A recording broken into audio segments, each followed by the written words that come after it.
Hello everyone, good afternoon, namaskar, sat sri akal, salam alaikum. I think we are live now. Welcome all of you and thank you for coming live with us. I can see few comments here. Mr. Kumar Velu, good afternoon, sir. And so this talk is in association with Revive Pain Spine and Six Eye Pain. I would like to thank both the teams for their wonderful job and hard work and the initiative that they have taken. Good afternoon, Mr. Shankar. Good afternoon, Etiraj Prabhu. Great. So we have few people here who have joined us. Let me tell you about myself. I am Dr. Varun Singla, pain and spine specialist at Revive Pain Spine, and we are available at Gurgaon, Ambala, and Chandigarh. I will be talking for the general public. This is not a technical talk. This is more for the awareness, and so I'll be using Hindi also. मैं हिंदी में भी बात करूँगा. तो माफी चाहूँगा उन लोगों से जो हिंदी नहीं समझते हैं. तो सबसे पहले मैं बताना चाहूँगा कि हम करते क्या हैं. Good afternoon Ashish, Dayanath, welcome and thank you. कनन वास, thank you for watching. So हम अपने सेंटर पे जटिल से जटिल लंबे समय से चल रहे दर्दों का इलाज करते हैं, जैसे कि कमर दर्द, गर्दन का दर्द, कोई शोल्डर का दर्द, joint pains, knee pain, facial pain, trigeminal neuralgias. तो कोई भी जटिल दर्द का इलाज हमारे यहाँ पे किया जाता है. जैसे कि कई लोग फिजियोथेरेपी करवा चुके हैं, मेडिसिन भी ले चुके हैं, दवाइयाँ ले चुके हैं और इवन स्पाइन सर्जरी भी करवा चुके हैं. रीढ़ की हड्डी की सर्जरी हो चुकी है लेकिन फिर भी दर्द बना हुआ है. तो उस जैसे जटिल दर्द के लिए भी इलाज संभव है और किया जाता है. मैं काफी बार देखता हूँ पेशेंट्स आते हैं, जगह जगह पे घूम चुके होते हैं. इवन डॉक्टर्स ने और कुछ लोगों ने कहा होता है कि ये दर्द तो ठीक नहीं हो सकता है, इसके साथ आपको जीना पड़ेगा. तो कभी भी ऐसा मत समझिए. आजकल हमारी मेडिकल फील्ड काफी एडवांस हो चुकी है, तो हर एक दर्द का इलाज है और आप उसके लिए हमें कांटेक्ट कर सकते हैं. तो मैं तो अपने पेशेंट्स को भी यही कहता हूँ कि don't accept that you have to live with pain. Enjoy your life pain free. और अगर पेन किलर्स खा के जिंदगी जीना है तो वो कैसा जीना है. तो हमारी अप्रोच यहाँ पे सिंपल रहती है. हमारे पास पेशेंट आता है तो हम उसके सिम्टम्स को, उनकी कठिनाई को, उसकी प्रॉब्लम को समझते हैं और एग्जामिन किया जाता है पेशेंट को. Then we order for some investigation, reports दी जाती हैं जिससे हम पता लगा पाते हैं कि दर्द कहाँ से उत्पन्न हो रहा है. When we are 90% श्योर कि दर्द यहाँ से आ रहा है, then we go for the diagnostic और therapeutic interventions. तो ये डायग्नोस्टिक थेरेप्यूटिक इंटरवेंशन एक प्रक्रिया होती है जो कि हम ओटी में करते हैं या फिर फ्लोरोस्कोपी या सीएम या एक्सरे विजन में देख के, अल्ट्रासाउंड में देख के हम कुछ प्रक्रियाएं करते हैं जिससे हम दर्द में निजात दिलवा पाते हैं और साथ के साथ पता कर पाते हैं कि कहाँ से दर्द उत्पन्न हो रहा है. These techniques are very safe and effective. ये एविडेंस बेस्ड टेक्निक्स हैं. जैसे कि मैं बता देता हूँ, रेडियो फ्रिक्वेंसी अब्लेशन एक टेक्निक है. न्यूरोप्लास्टिक काफी कॉमन हम करते हैं जो कि नर्व पेन या नसों के दर्द के लिए की जाती है. एंडोस्कोपिक स्पाइन प्रोसीजर्स हम करते हैं जो कि दूरबीन द्वारा स्पाइन के मर्ज का इलाज है. आजकल जमाना सर मिनिमम हार्म पहुंचाने का है, सब दूरबीन से किया जा रहा है, तो स्पाइन में भी दूरबीन द्वारा ऑपरेशन संभव है. नीडल सीमेंटोप्लास्टी जो कि हम आज डिस्कस भी करेंगे. वर्टिब्रोप्लास्टी एक नीडल के थ्रू हम सीमेंट इंजेक्ट करते हैं स्पाइन फ्रैक्चर में, स्पेसिफिकली वर्टिब्रल कंप्रेशन फ्रैक्चर में, तो वो हम आज डिस्कस करेंगे. इन सब चीजों के कुछ फायदे रहते हैं जो कि मिनिमल इन्वेसिव टेक्निक्स जो हम यूज करते हैं. सबसे पहला तो यही है कि कोई स्किन इंसिजन नहीं होता या फिर मिनिमल स्किन इंसिजन होता है. दूसरा फायदा ये है कि इसमें कोई सर्जिकल स्कार नहीं होता. तीसरा फायदा ये है कि उसी दिन आपकी छुट्टी हो जाती है, तो आपको उस हॉस्पिटल से डिस्चार्ज कर दिया जाता है, आप घर जा सकते हैं और अगले दिन से आप अपने काम पे भी जा सकते हैं. तो अर्ली रिकवरी इसका एक फायदा रहता है. Most of the procedures are covered under health insurance. तो जिन लोगों के पास हेल्थ इंश्योरेंस है उनको अपनी पॉकेट से खर्चा करने की जरूरत नहीं पड़ती है. Hello mister Hitesh, mister Dinanath, hello Milind, hi, how are you? Mr. Vikas, thank you. Good afternoon. Mrs. Babita, thank you for watching. Devappa, Purna, thank you for watching. So we have many people here now. So I think we should start with the topic that is vertebroplasty. That is for today. So काफी लोगों ने इस word को पहली बार सुना होगा या कम सुना होगा, वर्टिब्रोप्लास्टी. तो मैं इसको बस शब्दों में और कुछ सिंपल वर्ड्स में समझाना चाहूंगा. प्लास्टी, प्लास्टी एक इंग्लिश वर्ड है। प्लास्टी का मतलब है मोल्ड करना या उसको स्ट्रेंथन करना, तो या उसको मजबूती देना। तो प्लास्टी वर्टिब्रा की, तो वर्टिब्रा की प्लास्टी मतलब कि वर्टिब्रा को स्ट्रेंथन करना। वर्टिब्रा क्या है, तो उसके लिए हमें समझना पड़ेगा कि रीढ़ की हड्डी के क्या क्या पार्ट्स होते हैं, स्पाइन के क्या क्या पार्ट्स होते हैं। तो स्पाइन में हमारी जो हड्डियां होती हैं 33 वर्टिब्राज होती हैं। तो स्पाइन हमारी बनी होती है 33 हड्डियों से, जो कि एक के बाद एक लगी होती हैं। बीच में उनके एक डिस्क होती है जिसको हम मनका कहते हैं, जो कि कुशनिंग का काम करता है। वैसे ही एक वर्टिब्रा जो रीढ़ की हड्डी होती है, उसका फ्रैक्चर हो सकता है। उसके अलग अलग पार्ट्स होते हैं हमारी रीढ़ की हड्डी के। वर्टिब्रल बॉडी होती है आगे, और पीछे की तरफ होते हैं हमारे लेमिना, पेडिकल, स्पाइनल प्रोसेस और फेसिक जॉइंट्स, और बीच में उसके होती है स्पाइनल कॉर्ड या स्पाइनल कैनाल के बीच में स्पाइनल कॉर्ड होती है, जहाँ जो हमारी रीढ़ की हड्डी का काम ही यही है कि स्पाइनल कॉर्ड को प्रोटेक्ट करना। तो ये एक वर्टिब्रा जो है वो हमें याद रख करके चलना पड़ेगा। मैं एक आपको पावर पॉइंट में एक बार थोड़ा सा समझाना चाहूंगा कि किस तरह से स्पाइन फ्रैक्चर होता है। तो can we have the powerpoint? So you can see here that ये स्पाइन फ्रैक्चर किस तरह से होता है। तो यहाँ पे हम देख पा रहे हैं कि स्पाइन फ्रैक्चर है, वर्टिब्रल कंप्रेशन फ्रैक्चर है। कल हमें एक कमेंट मिला था डॉक्टर अमन बातिश, जो कि न्यूरो सर्जन है, काफी माहिर सर्जन है।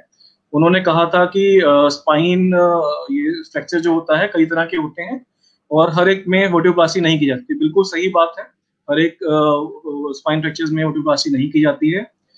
ये वर्टिब्रोप्लास्टी की जाती है वर्टिब्रल कंप्रेशन फ्रैक्चर्स में, ठीक है, जो कि वर्टिब्रल बॉडी का अगर फ्रैक्चर हो जाता है तो उसमें वर्टिब्रोप्लास्टी की जाती है, या फिर बर्स्ट फ्रैक्चर हो जाता है तो सिलेक्टेड बर्स्ट फ्रैक्चर्स में भी हम वर्टिब्रोप्लास्टी कर सकते हैं। स्पाइन फ्रैक्चर कई तरह के होते हैं। स्पाइन फ्रैक्चर हम जैसे अगर इसको डिवाइड करें, एंटीरियर कॉलम जो आगे वाला हिस्सा है, एक मिडिल कॉलम और पोस्टीरियर कॉलम। तो एंटीरियर कॉलम वाले जो फ्रैक्चर्स हैं, जो आगे की तरफ जो हम दिख रहे हैं, जो हमें पिक्चर में भी दिख रहा है, तो वो एंटीरियर कॉलम का फ्रैक्चर है, यानी कि वर्टिब्रल बॉडी का फ्रैक्चर है, जिसमें हम वर्टिब्रोप्लास्टी करते हैं। या अगर मिडिल कॉलम या पोस्टीरियर कॉलम में तीनों कॉलम्स का हुआ हुआ फ्रैक्चर है, तो उसमें हमें फिर स्पाइन सर्जरी की तरफ जाना पड़ेगा, स्पाइन फ्यूजन सर्जरी की तरफ जाना पड़ेगा। तो सबसे पहले हम समझ लेते हैं कि स्पाइन फ्रैक्चर होता क्यों है, अगर और क्या ये मुझे हो सकता है, स्पाइन फ्रैक्चर मुझे हो सकता है क्या। तो स्पाइन फ्रैक्चर जो होता है उसे कई कारण हैं, जैसे कि हाई वेलोसिटी ट्रॉमा, कोई कार एक्सीडेंट हो गया, या किसी ने कोई वायलेंस में कोई इंजरी हो गई, या कोई फॉल फ्रॉम हाइट, कोई ऊपर से आप गिर जाते हैं तो तब हो सकता है। तो ये सब तो है। अगर किसी कोई जवान आदमी है, कोई यंग पर्सन है, तो उसमें ये दिक्कत हो सकती है।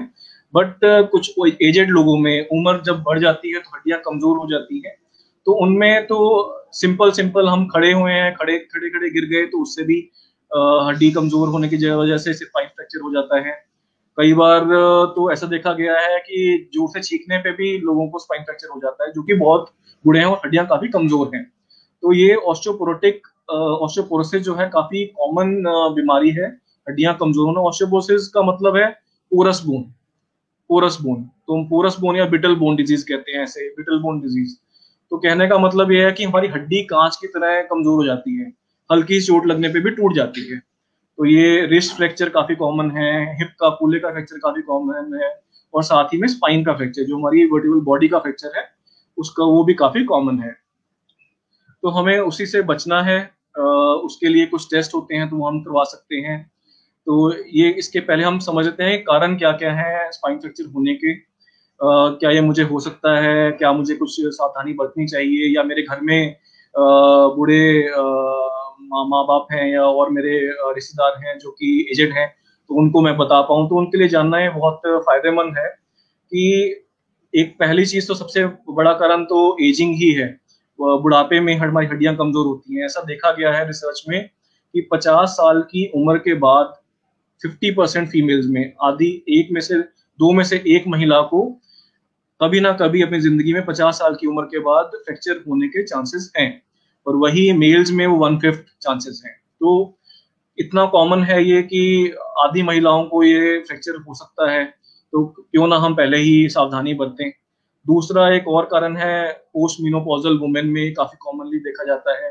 कहने का मतलब जब महीना 40 से 50 की उम्र में, 45 की उम्र में महिलाओं में महीना आना बंद होता है, तब हमारे हॉर्मोन्स, तब उनके हार्मोन जो ईस्ट्रोजन हार्मोन होते हैं वो एकदम गिर जाते हैं। वो ईस्ट्रोजन हार्मोन का हमारा काम होता है हड्डियों को मजबूत रखना, तो वो हड्डियां मजबूत नहीं रहती हैं और उसके बाद से उनमें टूटने का या फ्रैक्चर होने का खतरा बढ़ जाता है।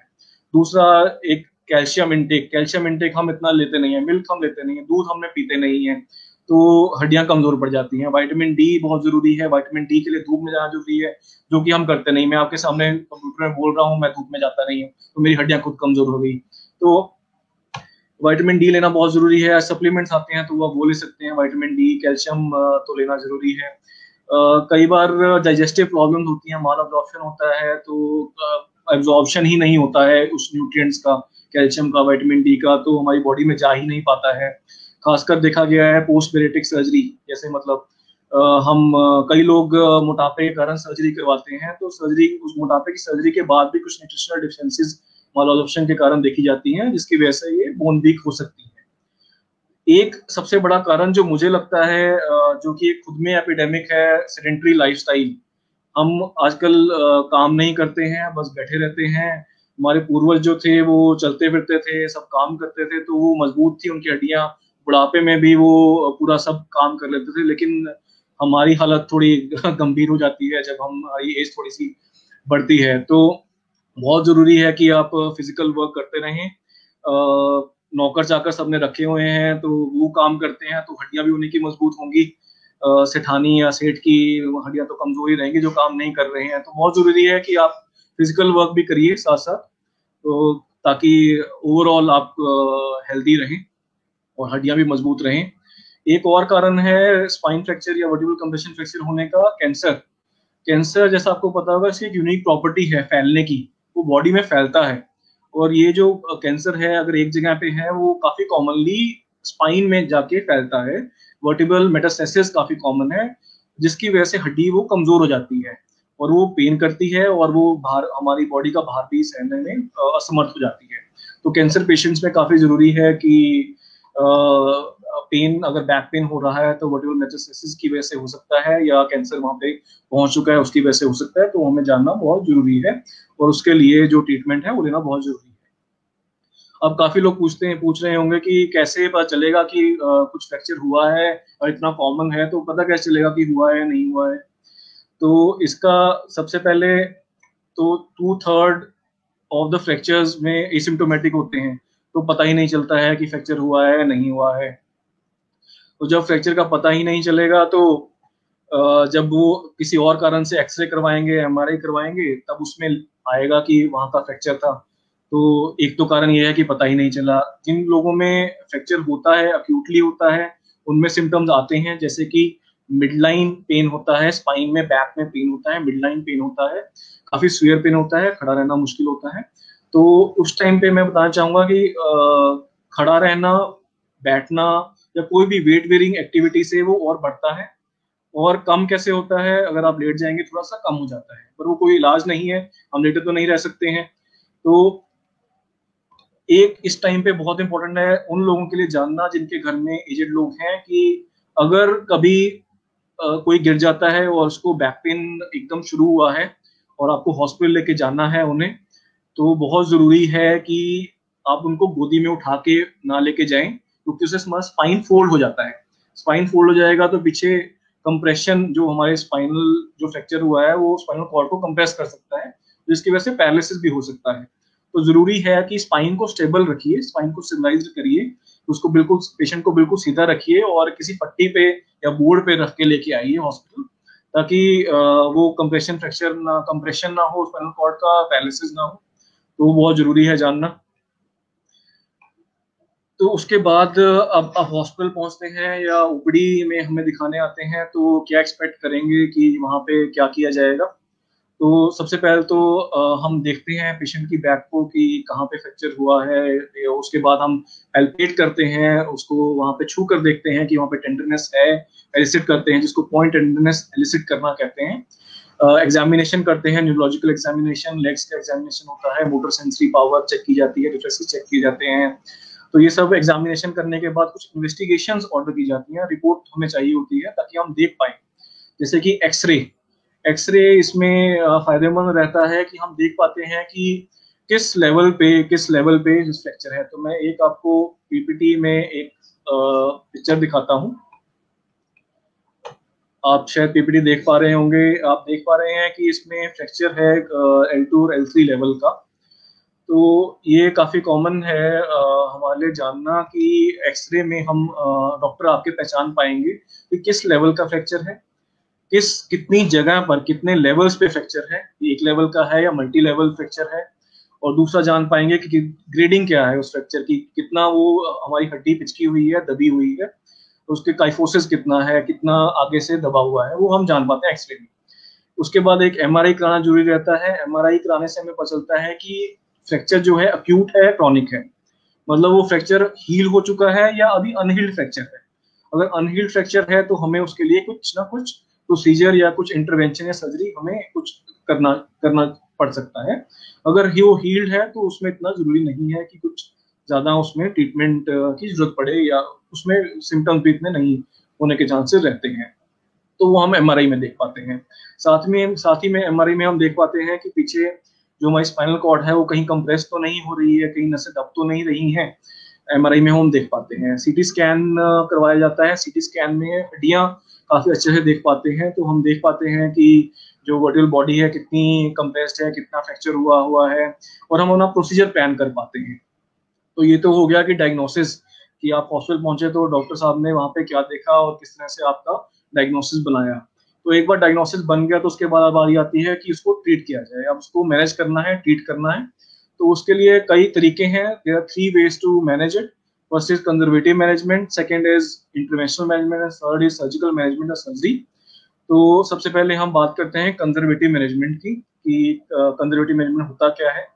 तो इसमें हम पेशेंट्स को एडवाइस करते हैं, रेस्ट करने के लिए एडवाइस करते हैं, बेड रेस्ट एडवाइस करते हैं, कुछ पेन किलर्स एडवाइस की जाती हैं ताकि दर्द जो है वो हम कम कर सकें। साथ में लंबर कॉर्सेट या लंबर बेल्ट एडवाइस की जाती है ताकि स्पाइन जो फ्रैक्चर हो चुका है वो थोड़ा स्टेबलाइज रहे कुछ देर के लिए, ताकि हम जो फ्रैक्चर है उसको अपने आप से हील होने का मौका दें। तो ऐसा 3 हफ्ते तक हम कंजर्वेटिव मैनेजमेंट करते हैं। बट इसके कुछ ना कुछ नुकसान भी हैं कंजर्वेटिव मैनेजमेंट के, जैसे कि पेशेंट्स जो थोड़े से ओल्ड एज हैं उनमें डेक्यूबिटस अल्सर हो सकते हैं, उनको अल्सर हो सकते हैं, बेड सोर हो सकते हैं, लंबे समय तक पड़े रहने पर एक ही पोजीशन में बेड सोर होने के चांसेस बढ़ जाते हैं, न्यूमोनिया हो सकता है, डीवीटी डीप वेन थ्रोम्बोसिस होता है, हमारी लेग्स में क्लॉट बन जाते हैं लंबे समय तक एक जगह पे लेटे रहने से, तो वो डीवीटी हो सकता है। डीवीटी जो क्लॉट बना है वो आगे जाके पास कर सकता है हमारी लंग्स में, तो उसको पल्मोनरी एम्बोलिज्म कहते हैं, तो वो हो सकता है, जो कि खुद में एक जानलेवा बीमारी है। तो इवन अब तो फर्दर बोन लॉस भी हो सकता है, क्योंकि हम लेटे हुए हैं तो हम काम नहीं कर रहे हैं, तो ऑस्टियोपोरोसिस बोन तो और वीक होगी ही, साथ में हमारी मसल स्ट्रेंथ है वो भी खत्म हो जाती है। तो ये सब नुकसान रहते हैं कंजर्वेटिव मैनेजमेंट के। एक बड़ा नुकसान ये भी देखा गया है, जो रिसर्च में पाया गया है, कि mortality rates are high in patients who get conservative management, मतलब कि मरने के चांसेस भी थोड़े रेट्स जो हैं वो ज्यादा होते हैं कंजर्वेटिव मैनेजमेंट में, ऐसा एविडेंस में पाया गया है। तो दूसरा तरीका क्या है हमारे पास, हम क्या करें। सर्जरी में क्या किया जाता है, सर्जिकल फ्यूजन की जाती है, यानी कि स्पाइन को स्टेबलाइज करना रहता है, तो उसके लिए रॉड्स और स्क्रूज डाले जाते हैं स्पाइन में। ये ओपन सर्जरी के द्वारा किया जाता है। आजकल कुछ नए प्रोसीजर्स भी आ गए हैं, टीलिफ, जो थोड़े से कम इन्वेजिव हैं, तो वो भी किए जाते हैं। तो इसमें रॉड और स्क्रू डाले जाते हैं सर्जरी के द्वारा। ये सर्जरी स्पेशली इंपॉर्टेंट होती है हमारे लिए करनी जब अनस्टेबल फ्रैक्चर है। जैसे मैंने आपको बताया था, इंटीरियर मिडल पोस्टीरियर कॉलम जो हमारे वर्टिब्रा के होते हैं, तो उनका सभी का टूटना, या पीछे वाले दो या दो से ज्यादा कॉलम का टूटना, उसमें अनस्टेबल हो जाती है हमारी स्पाइन, तो उस टाइम पे सर्जरी करना बहुत जरूरी हो जाता है। और खासकर जब हमारी जो फ्रैक्चर है वो पीछे की तरफ जो हमारी स्पाइनल कॉर्ड है उसको कंप्रेस कर रहा है, तो कंप्रेस कर रहा है और पैरालिसिस वाले सिम्टम्स आ रहे हैं, बाउल ब्लैडर इन्वॉल्वमेंट हो रही है, पेशाब रुक नहीं रहा है, लेग्स में वीकनेस आ गई है, पैर चल नहीं रहे हैं, सेंसेशन हम फील नहीं कर पा रहे हैं, तो ये सब अगर सिम्टम्स आ रहे हैं तो उसमें स्पाइन सर्जरी का सहारा लेना जरूरी हो जाता है। पर अब आजकल इंटरवेंशनल टेक्निक्स या मिनिमली इन्वेजिव टेक्निक्स का जमाना है। अगर वर्टिब्रल कंप्रेशन फ्रैक्चर है तो उसमें आप जाइए इनके लिए, नीडल सीमेंटोप्लास्टी के लिए, वर्टिब्रोप्लास्टी के लिए। तो इनका कुछ फायदे हैं जो मैं आपको बता देता हूँ। और उसकी कुछ मॉडिफिकेशन भी हैं वर्टिब्रोप्लास्टी की। आजकल नई नई टेक्निक्स आ गई हैं, जैसे ये kyphoplasty, vesselplasty, spine jack instrumentation. So there are different methods. Vertebroplasty जैसे मैंने आपको बताया था, इसमें हम नीडल के थ्रू जाते हैं और स्किन के थ्रू, नीडल के थ्रू जाते हैं और वर्टिब्रा में पहुंच के वहां पे सीमेंट डाल देते हैं ताकि फ्रैक्चर जो हमारी बोन है वो स्टेबलाइज हो जाए। तो ये तो होगी वर्टिब्रोप्लास्टी। काइफोप्लास्टी एक नई टेक्निक आ गई है, जिसमें काइफोप्लास्टी में हम नीडल के थ्रू जाते हैं और अंदर बैलून फुला देते हैं। तो बैलून फुलाने से जो हमारी हड्डी पिचकी हुई है वो फूल जाती है, बड़ी हो जाती है और वापस अपनी हाइट रिस्टोर कर देती है। तो उसमें हाइट रिस्टोर भी हो जाती है और उसमें हम सीमेंट डाल देते हैं, उसको स्टेबलाइज भी कर देते हैं। तो वैसे ही नई टेक्निक्स हैं, वेसलप्लास्टी, स्पाइन जैक सिस्टम। तो ये नई नई टेक्निक्स आ गई हैं अभी। सॉरी। तो जैसा मैंने आपको बताया, वर्टिब्रोप्लास्टी सिंपल टेक्निक है। इसमें हम नीडल के थ्रू जाएंगे और फ्रैक्चर्ड बोन में सीमेंट डाल देंगे। तो ऐसा किया कैसे जाता है, हम ये ओटी में करते हैं, ऑपरेशन थिएटर में करते हैं, सारी स्टेराइल टेक्निक अपना के करते हैं। पेशेंट को ओटी में लेके जाया जाता है और वहाँ पे पेशेंट को उल्टा लेटना रहता है। मैं जनरल से आपको प्रोसीजर के बारे में बता रहा हूँ ताकि आपको भी आइडिया रहे कि इसमें क्या होता है, क्या हम एक्सपेक्ट करते हैं कि क्या क्या अंदर जाके ओटी में होगा क्या और उसके बाद क्या होगा। तो इसमें पेशेंट अंदर लेके पेशेंट अंदर आता है, स्पाइन में हमारे टेबल, ओटी टेबल पे उल्टा लेटना रहता है। सॉरी। तो ये सब प्रोसीजर जो है हमारे फ्लोरोस्कोपी या लाइव एक्सरे में किए जाते हैं।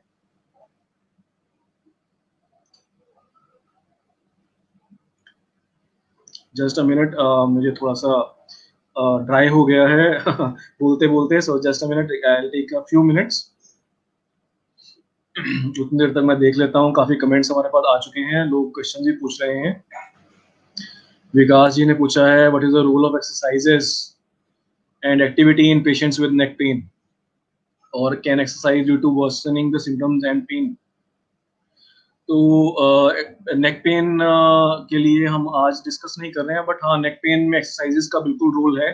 सर्वाइकल पेन में एक्सरसाइज का रोल है, स्पेशली अगर there are different structure in the neck. तो वहाँ पे फेसियल जॉइंट होते हैं हमारे, मसल में फेशियल पेन हो सकता है, मसल की वजह से पेन हो सकता है। तो पहले तो हमें जानना जरूरी है कि किस वजह से पेन हो रहा है। एक बार हम जान लेते हैं, उसके बाद हम उसको उस तरीके से मैनेज कर सकते हैं, एक्सरसाइजेस के द्वारा, इंटरवेंशंस के द्वारा और एक्टिविटी मॉडिफिकेशन के द्वारा।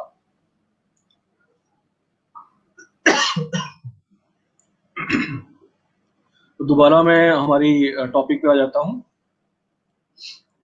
तो ये प्रोसीजर जो हम करते हैं एक्सरे विजन के अंदर करते हैं, लाइव एक्सरे विजन के अंदर करते हैं, अंडर लोकल एनेस्थीसिया ये प्रोसीजर किया जाता है।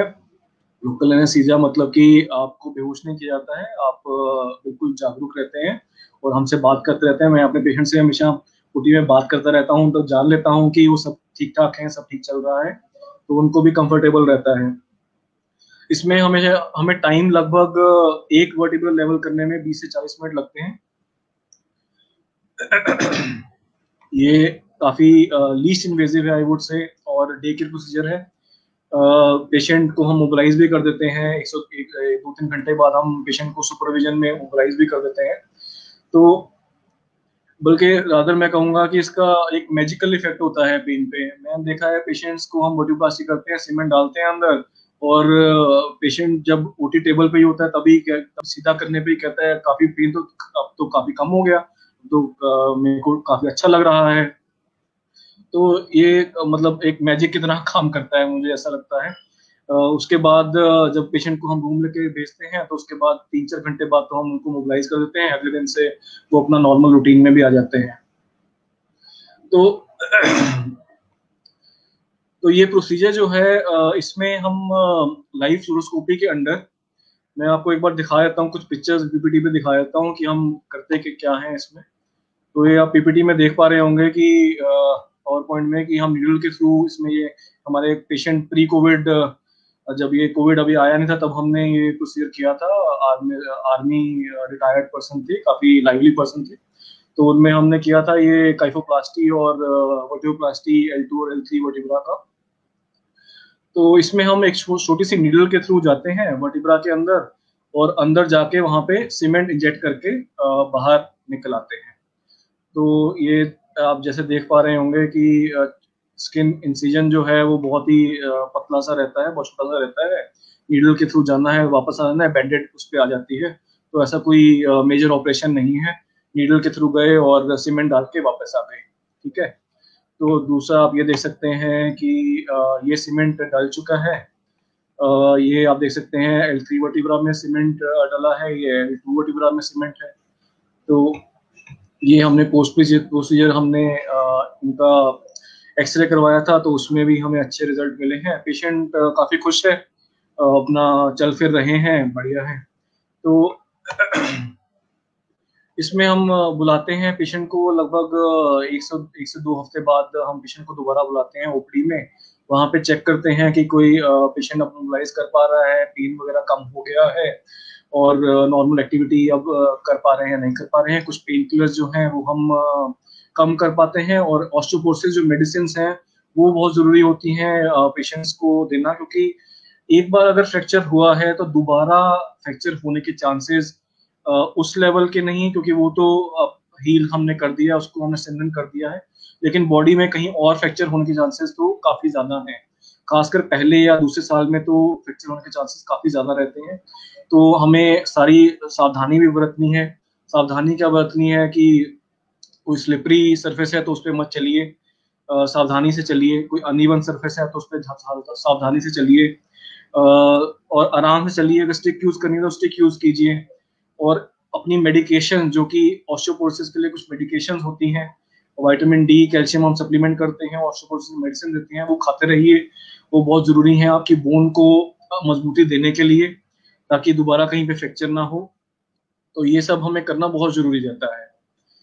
तीसरी चीज मैं कहना चाहूंगा कि प्रिवेंट करना, ऑस्टियोपोरोसिस प्रिवेंट करना सबसे ज्यादा जरूरी है, कि हमें इस प्रोसीजर्स की जरूरत ही ना पड़े, या इन सब चीजों में हम हॉस्पिटल जाना ही ना पड़े। तो उसके लिए हमें चाहिए कि हम इसको प्रिवेंट ही कर लें, ऑस्टियोपोरोसिस को। तो खासकर मेरी अपील है फीमेल से, जो कि 30 से 40 से 40 से 50 की उम्र में आ गई हैं, तो उनको जरूरी है एक बार बीएमडी टेस्ट करवा लें। बोन मिनरल डेंसिटी टेस्ट होता है, डेक्सा स्कैन करते हैं इसके लिए। तो उसमें हमें पता चल जाता है कि हमारी बोन्स कितनी वीक हो चुकी हैं। अगर बोन्स वीक हो गई हैं, जो कि हमारा टी स्कोर से पता चलता है, -2.5 से ज्यादा है तो मतलब ऑस्टियोपोरोसिस सेट इन हो चुका है। -1 से ज्यादा है तो मतलब ऑस्टियोपेनिया, मतलब हमारा रिस्क बढ़ चुका है ये फ्रैक्चर होने का। तो उनके लिए बहुत इंपॉर्टेंट हो जाता है कि vitamin D supplementation, calcium supplementation की जाए। इवन अगर -2.5 से ज्यादा है डेक्सा स्कैन में ऑस्टियोपोरोसिस सेट में, तो हम उनके लिए मेडिकेशन तब शुरू कर दें, ताकि फ्रैक्चर हो ही ना आगे। तो वो बहुत जरूरी है होना। मान लो कोई दुर्भाग्यवश अगर कभी फ्रैक्चर हो भी जाता है किसी को, तो डरने की बात नहीं है। सबसे पहले तो हॉस्पिटल आना बहुत जरूरी है, एक बार दिखाना बहुत जरूरी है, ताकि उसका ट्रीटमेंट सही टाइम पे मिल पाए। क्योंकि अगर सही टाइम पे ट्रीटमेंट मिल जाता है, सही टाइम पे सर्जरी या इंटरवेंशन या ये वर्टिब्रोप्लास्टी की जाती है, तो उसके रिजल्ट काफी अच्छे आते हैं, काफी अच्छे आते हैं। तो पेशेंट्स को काफी रिलीफ मिलता है उसमें। अगर दोबारा पेन होने के चांसेस भी बहुत कम हो जाते हैं।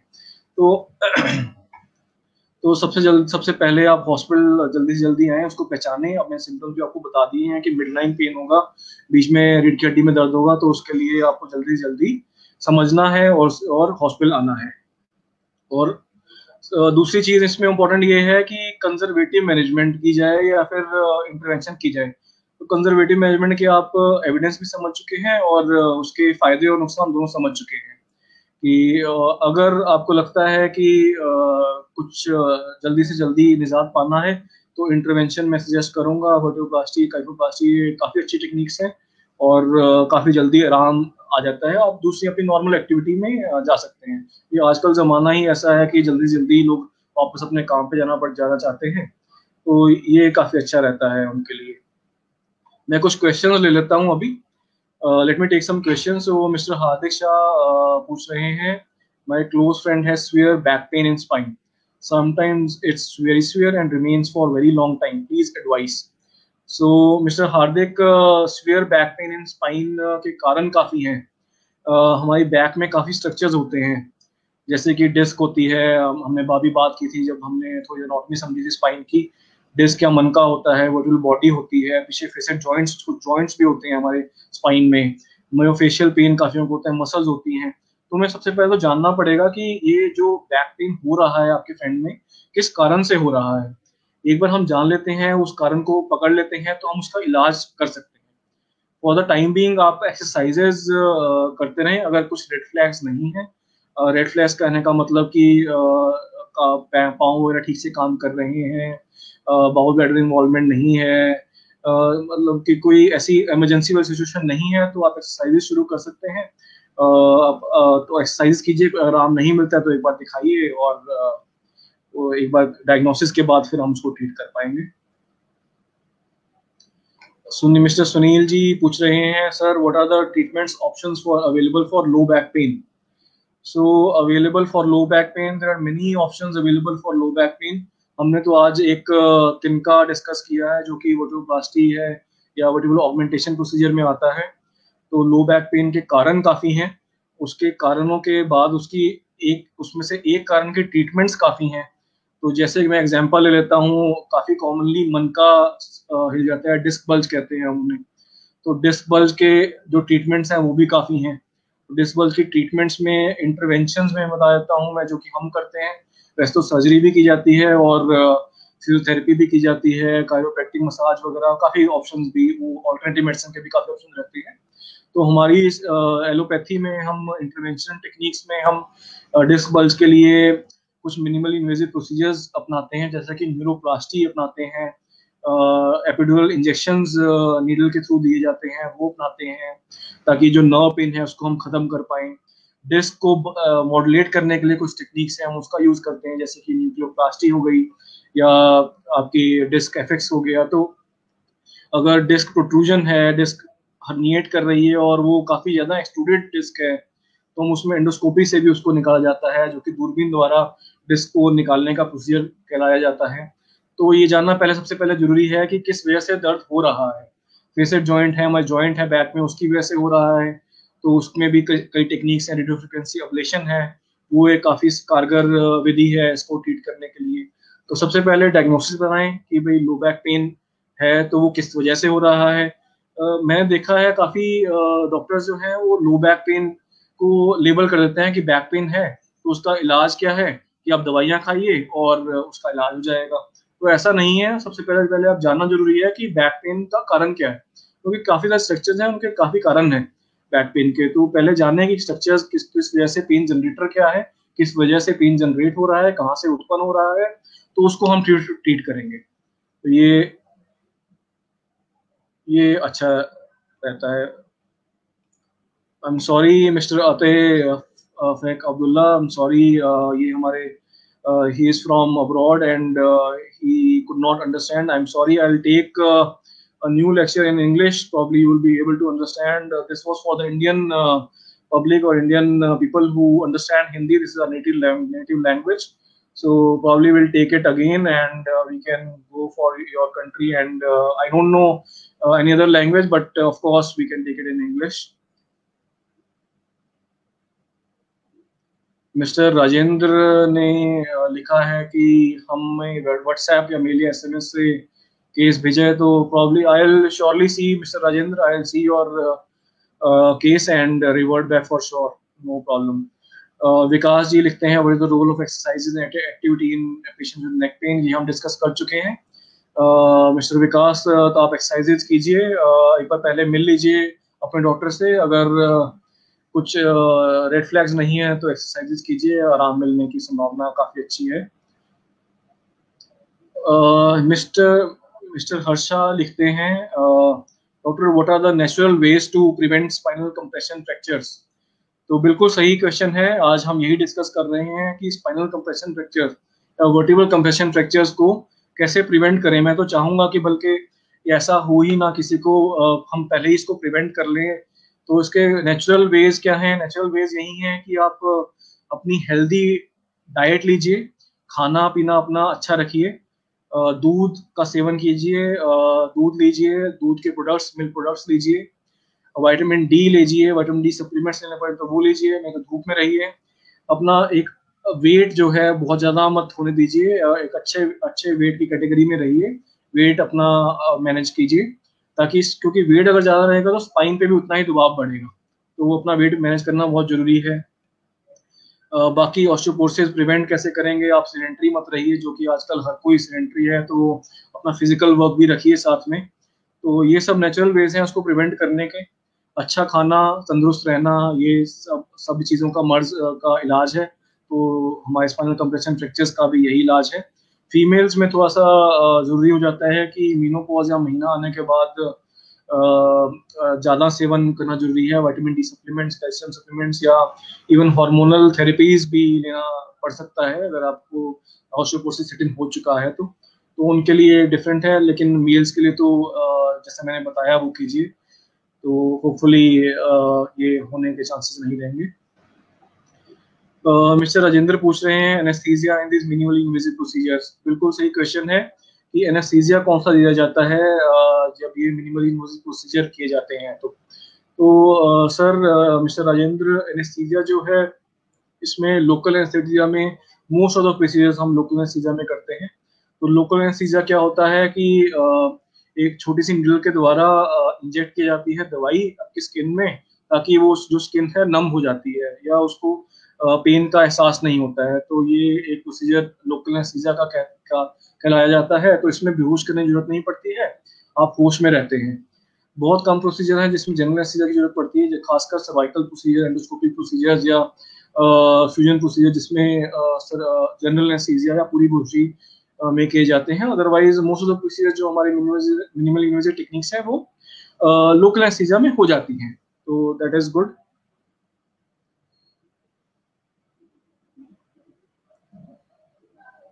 ये मिस्टर दीनानाथ जी पूछ रहे हैं, dear sir, should conservative or surgical treatment be undertaken in the case of spinal fracture in women in advanced pregnancy, third trimester? Mister Dinanath ji, अच्छा क्वेश्चन है ये, क्योंकि आप पूछ रहे हैं एडवांस प्रेगनेंसी यानी कि थर्ड ट्राइमेस्टर में स्पाइनल फ्रैक्चर हो चुका है, तो उस टाइम पे क्या किया जाए। तो मैं आपको एडवाइस यही करूंगा कि उस टाइम पे आप कंजर्वेटिव मैनेजमेंट लीजिए। सर्जिकल मैनेजमेंट में दिक्कत ये रहती है कि थर्ड ट्राइमेस्टर में बच्चे को हानि पहुंचाना नहीं चाहिए हमें, और माँ को भी हानि नहीं पहुंचाना चाहिए। तो उस टाइम पे आप वेट कीजिए। अगर कोई इमरजेंसी पड़ जाती है, यानी कि कहने का मतलब कि स्पाइनल कॉर्ड कंप्रेस हो रही है, पैरालिसिस हो रहा है, या कोई इमरजेंसी रेड फ्लैग साइंस आ गए हैं, मोटर पैरालिसिस हो रहा है, लेग्स वीक हो रही है, प्रोग्रेसिव वीकनेस आ रही है, पेशाब वगैरह खुद नहीं कर पा रहे हैं, बाउल ब्लैडर इन्वॉल्वमेंट हो गई है, तो ये सारे रेड फ्लैग्स हैं। उस टाइम पे तो सर्जरी करना आवश्यक है, मतलब जरूरी है। अदरवाइज आप कंजर्वेटिव मैनेजमेंट के साथ रहिए और सारे प्रिकॉशन लीजिए, जैसा कि मैंने आपको बताया था। होपफुली माँ भी ठीक रहेगी और बच्चा भी ठीक रहेगा। एक बार प्रेगनेंसी जब डिलीवरी हो जाती है तो उसके बाद एक एक्टिव ट्रीटमेंट आपको कर लेना जरूरी है। आप एक बार जरूर अपने डॉक्टर से परामर्श लीजिए और जैसा भी आपको एडवाइस किया जाता है आप वैसा कीजिए। I think we have taken many questions regarding various issues of pain, neck pain, back pain, and specific to our today's talk, vertebroplasty or spine fracture treatment without operation. So ये अच्छी technique है, इसको समझें, इसको जानें, और even अगर आप डॉक्टर के पास जाते हैं तो उनसे एक बार जरूर पूछिए कि ये ट्रीटमेंट आपके पास अवेलेबल है। अगर है तो इसका इस्तेमाल कीजिए और इसका बड़ा फायदा रहता है, क्योंकि ये जल्दी से जल्दी आप ठीक हो जाते हैं, पेन भी आराम मिल जाता है, स्पाइन भी स्टेबलाइज हो जाता है, फ्रैक्चर भी स्टेबलाइज हो जाता है, और अगले दिन से आप अपने काम पे भी जा सकते हैं। तो काफ़ी अच्छी टेक्निक है, हमारी आजकल की दिनचर्या के हिसाब से ये बिल्कुल फिट बैठती है टेक्निक। अगर किसी को ऐसी मर्ज है जो कि जिसका इलाज इस टेक्निक से किया जा सकता है, जैसे कि वर्टिब्रल कंप्रेशन फ्रैक्चर या even some selected burst fractures can also be treated with vertebroplasty. Thank you all. Thank you for coming live with us. I am really thankful to the team, Six Side Pain and Revive Pain Spine, for their hard work and taking this initiative. Thank you all for coming live with us. If you have any questions, Silk, you have any question, you can call on our number, which is 9306403727, or you can write to us on our mail, which is revivepainclinic@gmail.com. I'll be happy to help for sure. Thank you all.